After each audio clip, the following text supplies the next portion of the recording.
ئیتاڵیایی چی سویسرایی چی باشووری کوردستان ناوچەی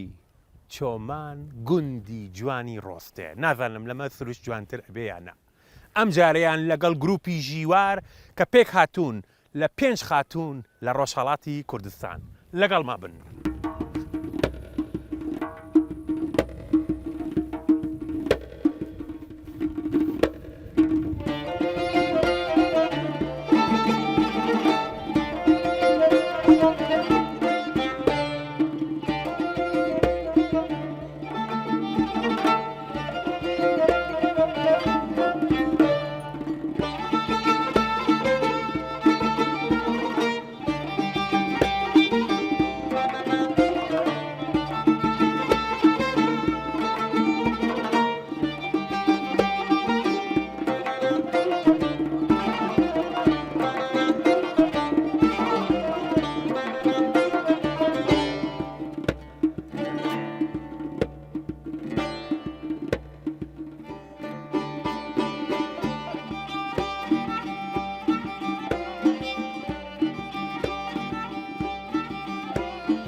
نەخوادەم کۆژێ باوانم نەبۆ خۆم دەمرم نەخوادەم کۆژێ باوانم نەبۆ خۆم دەمرم چۆنکە غەریبم عەزیزم کەس نەگرێ قەدرم چۆنکە غەریبم باوانم کەس نەگرێ قەدرم دەمەگەری مەگەری چاوجوانم چاوەکە جوانە دەمەگەری مەگەری نازەنین چاوەکە جوانە کاتێ تۆ دەگەری دیدەکەم ماڵە وێرانە کاتێ تۆ دەگەری نازەنین ماڵە وێرانە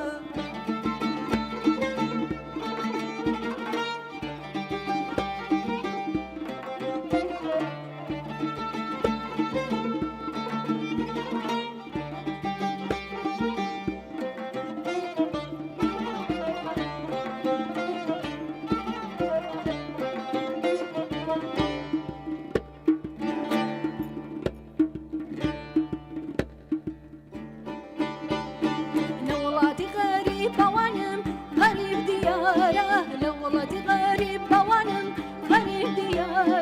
جێگای غەریبانی باوانم بۆ شۆکەنارە جێگای غەریبانی باوانم بۆ شۆکەنارە دەمەگەری مەگەری شێوە جوان چاوەکە جوانە دەمەگەری مەگەری شێوە جوان چاوەکە جوانە کاتێ تۆ دەگەری دیدەکەم ماڵە وێرانە کاتێ تۆ دەگەری نەزەنی ماڵە وێرانە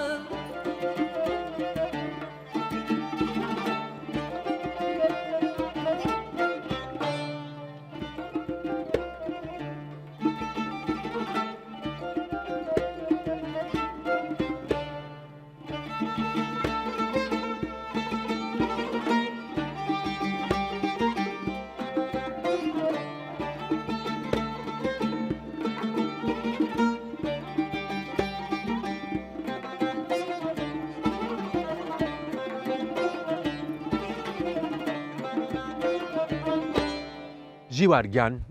لەم سروشتە جوانتر وەنیە بەڕاستی جوان ژنان ڕۆڵێکی گرنگە بینن لەناو هونەرە تۆ پێت وایە بە ئەزمموی خۆتا لە ئێران کە بووی و ئەم کارانات کردو لەگەڵ ئەم بەڕێزانە کە هاتی بۆ بەرنامەی من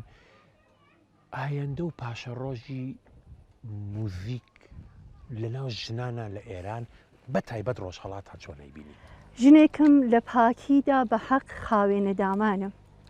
ژنی کورد زۆر جوانە و ژەنیارانی باشمان هەیە من بە هیوای ئەو ڕۆژمە ژنانی ئێران سەرکەون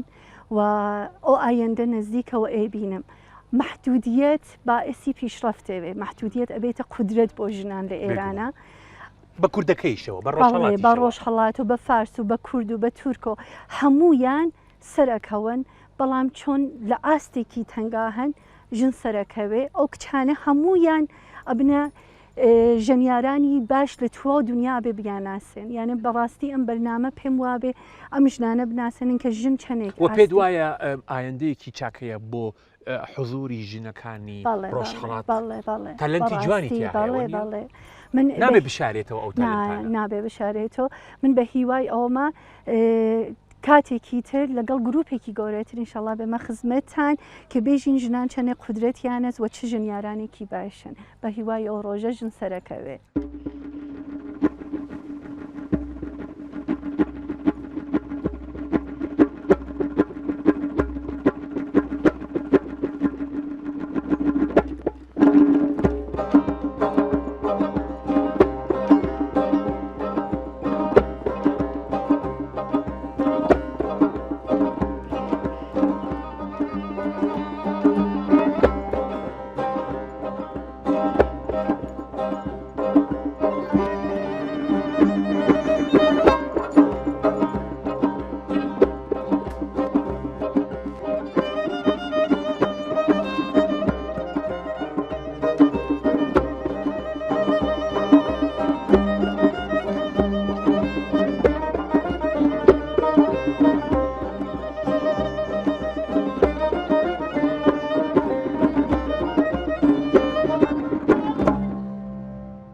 ژیوار خانم گیانەکە. لە ناوچەی ڕەواندووزین فەقیان بەڵێ شوێنێکی زۆر تایبەتە لێرە هاتبووی؟ نەهاتوم زۆر خۆشە.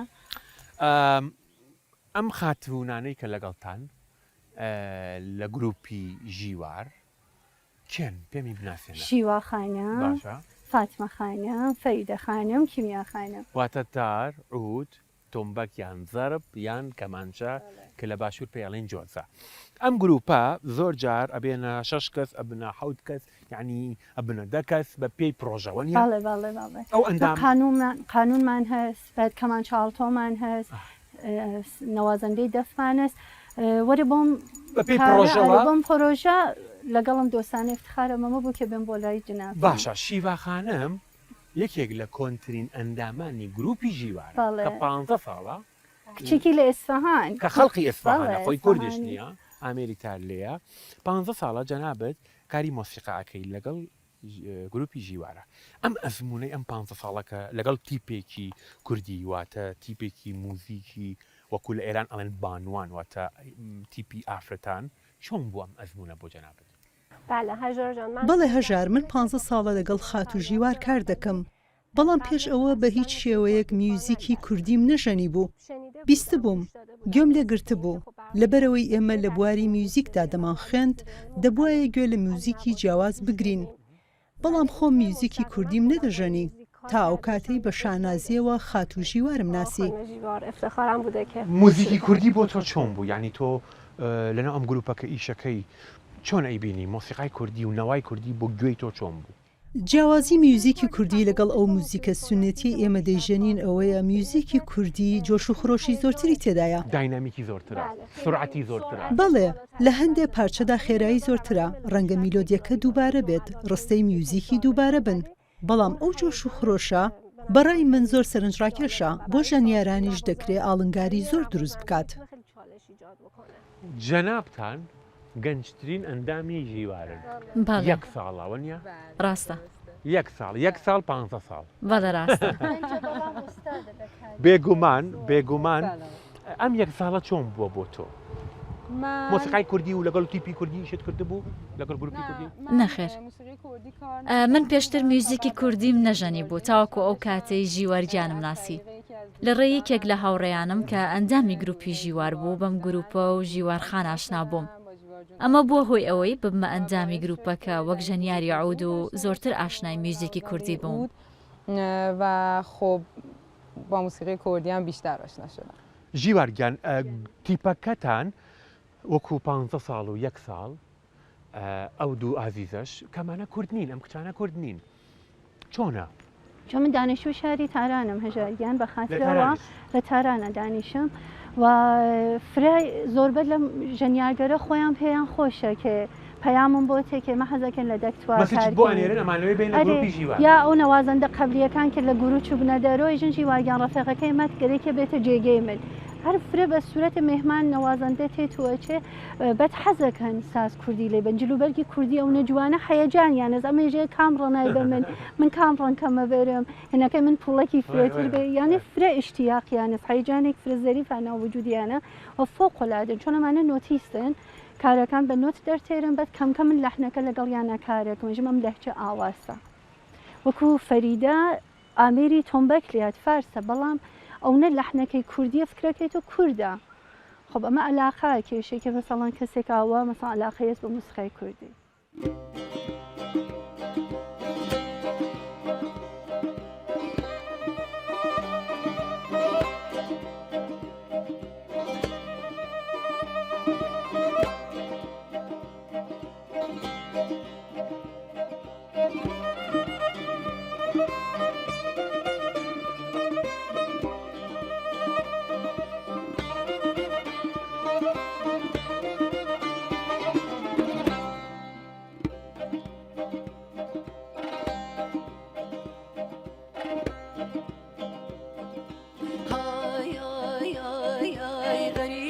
شارن بابانی هر با خوایم خازن خم خواری کم گن عزیز برگم پیلازن خیلا دور لا دور لا دور والله دور دیر هودیا چن خوشن عزیز من زنگای تویا خیلا دور لا دور لا دور والله دور دیر خیلا دور لا دور لا دور والله دور دیر هودیا چن خوشن عزیز من زنگای تویا هودیا چن خوشن ین ین من زنگای تویا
ژیوار خانم لە ساڵی 2000ەوە گروپی ژیوارت داناوە کە ئێستا 21 ساڵە تا 2021 زۆر زۆر چالاک بوویتە کە گروپێکی بانوان دانی واتە لە ئێران شتێکێ بەناو گروپی بانوان گروپی بانوان واتە گروپی ژنان کە لە ئێرانە کۆنسێرتی زۆرتان کردووە لە شارەکانی جۆرا و جۆر لە دەرەوەی ئێرانیش هەروە ئەم 21 ساڵە وەکو خاتوونێک وەکو خاتوونێکی خەڵقی سنا هونەرمەندێک گۆرانی بێژێک چۆن بووە کە توانیوتە 21 ساڵ گروپێک ڕاگری کاکە ژاری عەزیز من پێم خۆش بوو ڕۆچەشکێم بە و گروپی ژنانم دانیا کە بێژم ژن دەتوانێت ساز لێ با ژن دەتوانێت بخوێنێ زۆری هەبێ لە وڵاتی من پیا و حتا بۆی سەختە بچبگات بە ژن کە ژن ساز بگرێتە دەست کە ژن گۆرانی بخوێنێ زۆر سەختە گروپی ژیوار تەرکیزی تەواوی لەسەر موزیکی کوردیە بەڵێ موزیکی کوردی بەڵام لە تاران ئێوە کۆنسێرتەکەن بۆ سەفیرەکانش هەتا زۆر سەفیرەکان بەڵێ من یەکەمین ژنێ کورد بووگەم لە نەتەوەی هەر کشوەرێ ڕۆژی ملی هەر کشوەرێک بە جلوبەرگی کوردی بە موسیقای کوردی لەگەڵ ئەو کچانە کە فارسن هەموو بۆ سەفیرەکان زانی و یانە ئەوە مۆسیقای کوردیە بەڵێ زانیانە چۆنە بۆیان ئەوەندە جوان بوو بۆ یان ئەوە عەجیب بوو کە پیان خۆش بوو بێمزانە ژیوار هین کوێنە خەڵکی کام شارە سەفیری بەرەزیل و مەگزیک و فەڕەنسەم برد بۆ سنا و بریانم بۆ شاییەکان کورسان بردیانم ئەسڵ پیان خۆش بوو ژیوار بناسێنن ژیوار بناسن بعد و بزانن ئەسڵ موسیقی کوردیە چیەوە زۆر بۆیان عەجیب بوو کە ژنان ئاواسم پیان سێر بۆیان بوو مەگەر ژن لە ئێرانە ساز لێت مەگەر ژن ناخوێنن بەڵام ئامانجی تۆ لە تارانە ئەوە بووە ئەوەی کە من لە جەنابەت بینیومە زۆر زۆر گرنگ بووە بۆت کە لە ئەندامانی گروپت مەرج نییە کچی کورد بن یان کچی فارس بن موزیکەکە کوردیە موزیکەکە کوردیە ئەجێنتای تۆش ئەوە بووە کە تەشجیعی ژەنیارە فارسەکان بکەیت کە بێنە ناو ژیوارە مۆسیقای کوردی لێبن. بەڵێ چۆن خۆیان ئەو نەپیان خۆشە جلوبەرگی ئەمە و نەحەزەکەن موسیقی کوردی ومە ئفتخارێکە بۆ من کە کچی فارس بێ جلوبەرگی کوردی کاتەبەری کوردی لێبات. سەختی ئەم 21 ساڵە چی بووە؟ بەرزونزمی هەرموو گروپێک بەرزونزمی من زۆر ئەزیەت بوو وەکوچی. مجوزیان داگە مجوزمان بووگە هاتکین کۆنسرت من ڕۆژ کۆنسرتەکە مجوزەکەمان قەپات بووگە کۆنسرتەکەمانیان قەت کردگە ئەو هەموو مەردماتکەم بلیتیان سەنگە بەڵام یەکدافە دەستور هاتکەم کۆنسرتێژە کەنسەل چۆنا بۆت کە ئاسان نییە ئەساست چۆن بووە کە ئەمە بیت خراپ بۆ بێگومان وەنیە خێ فرافرا دوستان است و نه شرط مهربانی نه طریق دوستان است و نه شرط مهربانی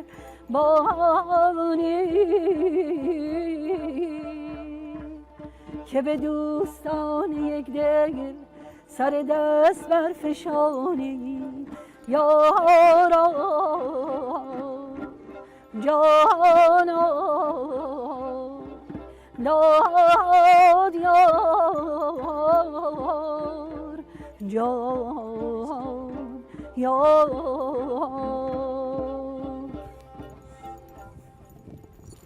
ژیوار خانم فارسی و ڕەدیف و تەحریر ئەمە چهرەیەکی ترە لە تۆیاوە نییە؟ بەڵێ تۆ کاری فارسی شەکەی؟ من بەڵێ هەر لە کاتی کە 16 ساڵم بوو کلاسی ئاواز چوم لە ئاوازی ڕەدیفی ئێرانی لای کێ بوو مامۆستاکانت؟ من ئەوڵی مامۆستا خانپەری مەلەکی بوو 6 مانگ بە چوون بۆ لای ئوستاد مەهدیە فەلاح لە شاکردگەر ئوستاد شەجەریان لای دکتر عمومی ئەڵی جەهانگیرە مامۆستاکانی جۆرا و جۆر بەڵێ ئوستاد ئەحمەدێ هاشمبند بعد لای زۆربەی لە ئوستادەکان باشە تۆ وەکو پێشەوەی کە کوردی بخوێنی ئەو ڕەدیفە موزیکە کلاسیکەی ئێرانە بێگومان یارمەتی تۆ یاوە گۆرانی بێژێ نەزمی دا بە من نەزمی چیە بە تۆ؟ بەرهەڵ ڕەدیف نەزمێکی هەیە بە خاطرەوە بۆ باعثەوە کە من قەویتر بخوێنم بەهێزتر بخوێنی گەری بوو لەسەر کوردی خوێندنەکە من لە مناڵی و کوردی مەخۆن بەڵام ڕەدیف قودرەتی دا بە من ئەو چەرچەهانە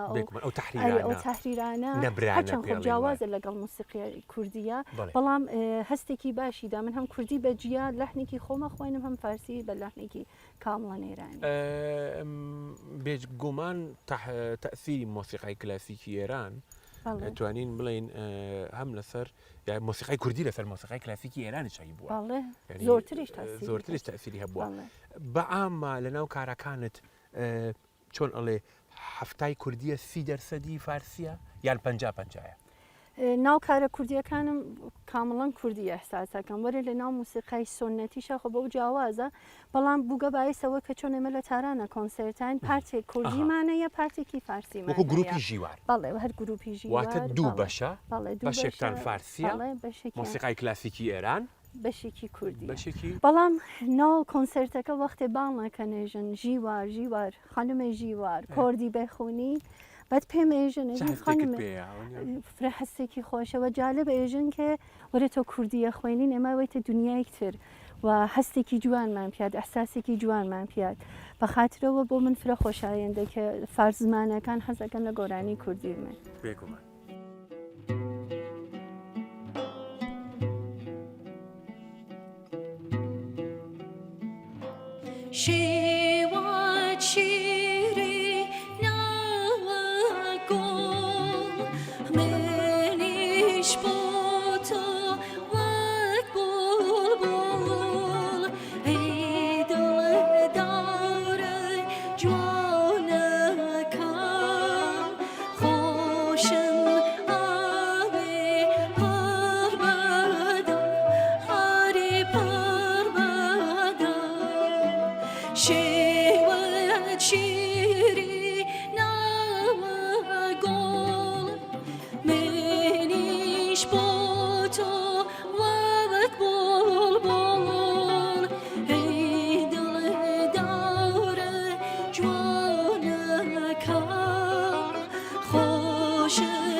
برسی